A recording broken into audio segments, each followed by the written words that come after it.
পূর্ব বাংলার প্রত্যন্ত এক গ্রাম ধুলাবাড়ি।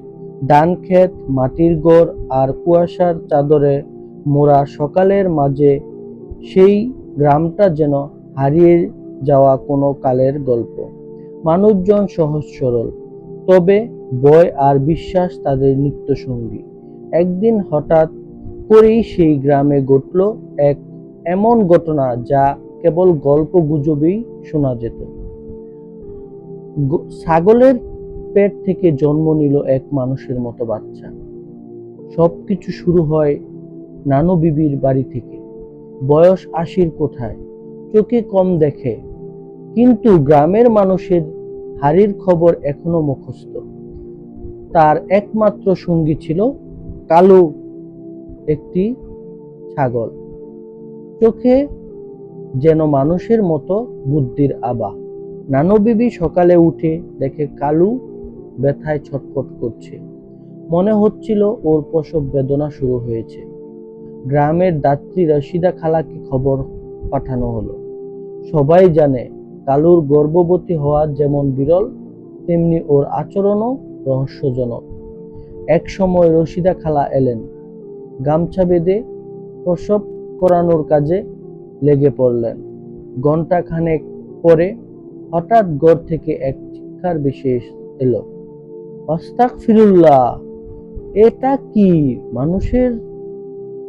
মানুষ নাকি ছাগল? কৌতূহলে পুড়ে যাওয়া গ্রামবাসীরা দৌড়ে এলো। কেউ ছবি তুলতে ব্যস্ত, কেউ ভিডিও করতে, আর কেউ চোখে দেখায় বিশ্বাসই করতে পারছে না। কালুর পেট থেকে বের হয়েছে একটি শিশু, যার শরীর ছিল ছাগলের মতো লোমে ঢাকা, কিন্তু মুখটা অবিকল মানুষের মতো। চোখ দুটি বড়, কপালে ছিল ছোট্ট এক জোড়া শিং। এর মতো উদ্গ্রীন, যেন আদিম কোনো প্রাণী আবার জন্ম নিয়েছে। নানু বিবির চোখে জল এসে গেল।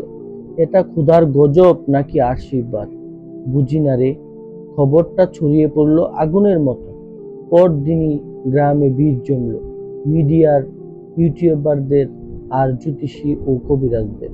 সবাই এক এক রকম ব্যাখ্যা দিচ্ছে। কেউ বলছে এটা নাকি পিশাচের বাচ্চা, কেউ বলছে অলৌকিক শক্তির প্রতীক, কেউ আবার বলছে পুনর্জন্মের অভিশাপ। তবে গ্রামের বাইরের এক বিজ্ঞান শিক্ষক রাফি সাহেব বললেন, এটা আসলে এক ধরনের জন্মগত বিকৃতি। প্রাণীর জিনগত গঠন ভুলে গেলে এ ধরনের আকৃতি তৈরি হতে পারে। এতে ভয় পাবার কিছু নেই। কিন্তু গ্রামে যুক্তি চলে না, চলে বিশ্বাস। রাত হতে না হতেই ছায়া নামে, আর তখনই শুরু হয় অদ্ভুত সব ঘটনা। কেউ বলে বাচ্চাটির কান্না শুনে গ্রামের পুকুরের পানি নড়ে উঠছে। কেউ কেউ দেখে রাতের বেলায় ছাগলটি চোখে লাল আভা নিয়ে ঘুরে বেড়াচ্ছে। এমনকি একজন বলছে, আমি স্পষ্ট দেখেছি বাচ্চাটি উঠে দাঁড়িয়েছে। ওর পা ছিল মানুষের মতো, কিন্তু ছায়া ছিল ছাগলের। নানু বিবি বাচ্চাটিকে ছায়া নাম দেয়। ছায়াকে ঘিরে নানান তন্ত্র মন্ত্রের চর্চা শুরু হয়। এক ওঝা বলে, এই বাচ্চা হলো চিহ্ন, যেদিন ও পূর্ণ হবে সেদিন এই গ্রামে বড় কিছু ঘটবে। গ্রামের মসজিদের ইমাম সাহেব বললেন, শয়তানের ধোঁকা এগুলো, ওকে মাটি করাই ভালো। নানু বিবি কিছুতেই ছায়াকে ছাড়তে চান না। তিনি বললেন, আমার ছাগল মা হয়েছে, আমি তো ঠাকুমা।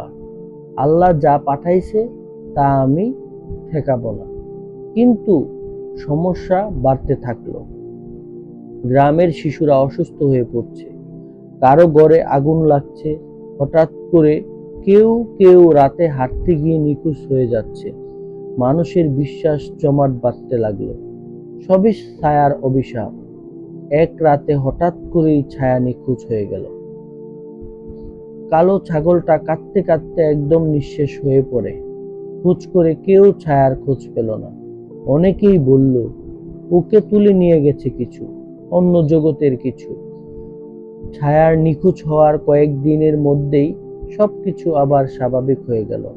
বাচ্চারা সুস্থ হতে শুরু করলো, ফসল ভালো হলো, আর গ্রামে যেন একটা হালকা বাতাস বইতে লাগলো।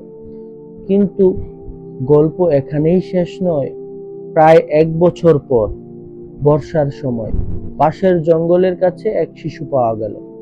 বয়স আনুমানিক 1 বছর, কিন্তু সে হাঁটছে, কথা বলছে একটি অজানা ভাষায়। তার চেহারার সেই ছায়া আসছে। শুধু একবার তার শরীরে পুরোপুরি মানুষ শুধু এবার তার শরীরে পুরোপুরি মানুষের। গ্রামের লোকজন আবার ভিড় জমালো। এবার কেউ ভয় পেল না, বরং আশ্চর্য হলো। ডাক্তার দেখলো, বললেন এটা কোনো অলৌকিক ঘটনা, ব্যাখ্যা নেই। নানু বিবি শিশুটিকে বুকে জড়িয়ে ধরে বললেন, এ আমার ছায়া, আবার ফিরেছে। কেউ জানে না সে 1 বছর ছায়া কোথায় ছিল, কিভাবে রূপ পাল্টালো। কিন্তু একটাই কথা ছড়িয়ে গেল, ধুলাবালি শুধু একটা গ্রাম নয়, এটা 2 জগতের সীমান্ত। আর ছায়া সেই সেতু, যাকে না বলা যায় শয়তান, না বলা যায় দেবদূত। শেষ কথা, এই গল্প আমাদের বুঝিয়ে দেয়, অজানা বা ব্যতিক্রম কিছু দেখলেই সেটা ভয় পাওয়ার জন্য নয়। মাঝে মাঝে বিজ্ঞানের সীমা পেরিয়ে কিছু গল্প জন্ম দেয়, যা বাস্তব ও কল্পনার মাঝখানে দাঁড়িয়ে থাকে, যেমন ছায়ার গল্প।